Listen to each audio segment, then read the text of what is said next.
Bonjour, aujourd'hui on va se parler des fauteuils de transport.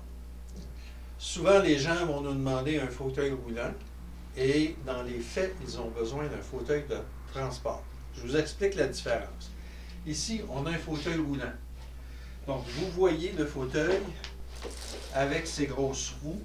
En fait c'est un fauteuil qui peut être autopropulsé par son utilisateur. C'est un fauteuil qui est assez pesant et c'est un fauteuil qui est vraiment fait pour que la personne l'utilise elle-même, pas nécessairement être poussée. Souvent, les gens vont dire, ben là, on s'en va chez le médecin, on s'en va à l'hôpital, on s'en va même en vacances, et on a besoin d'un fauteuil de transport. Alors, ça, c'est le fauteuil roulant. Ce n'est pas l'idéal pour répondre aux besoins dont je parlais de déplacement. Alors, on enlève ça.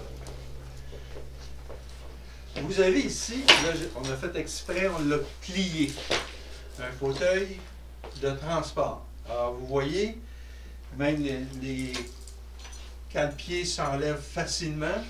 Donc, pour le serrer dans la voiture,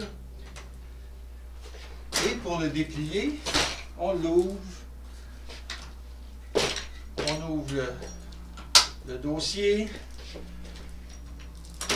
On met les porte-pieds et vous avez un fauteuil de transport le plus simple possible. Évidemment, la personne ne peut pas se propulser avec ça. C'est un fauteuil qu'il faut que la personne soit poussée. Celui-là, c'est un fauteuil avec des grosses roues. Généralement, plus les roues sont grosses, plus c'est facile dans différents terrains. La neige l'hiver, la slush, la garnotte, etc. Vous savez de quoi je parle? Alors, les grosses roues, ça facilite ça. Celui-là, il y a des freins au poignet qui permet à la personne de mettre les freins pour s'assurer, pendant que la personne qui va l'utiliser, qui va s'asseoir, s'installe confortablement dedans. Il y a même une courroie, ceinture de sécurité pour le pied. Alors ça, c'est le fauteuil de transport habituel. Celui-là, comme je vous disais, il est pliable, il y a des grosses roues, il y a des freins. Maintenant, il y a différents modèles. Ça, c'est le tout-terrain, celui qui va répondre à tous les besoins. Si on prend un qui est plus ordinaire, ici, c'est la même chose. Se plie de la même façon, tout à fait de la même façon pour le plier, le fauteuil. On enlève les repose-pieds.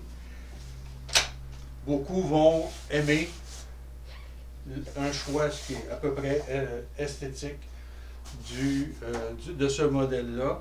Ce modèle-là, il est aussi muni d'une pochette à l'arrière pour aider à transporter les papiers.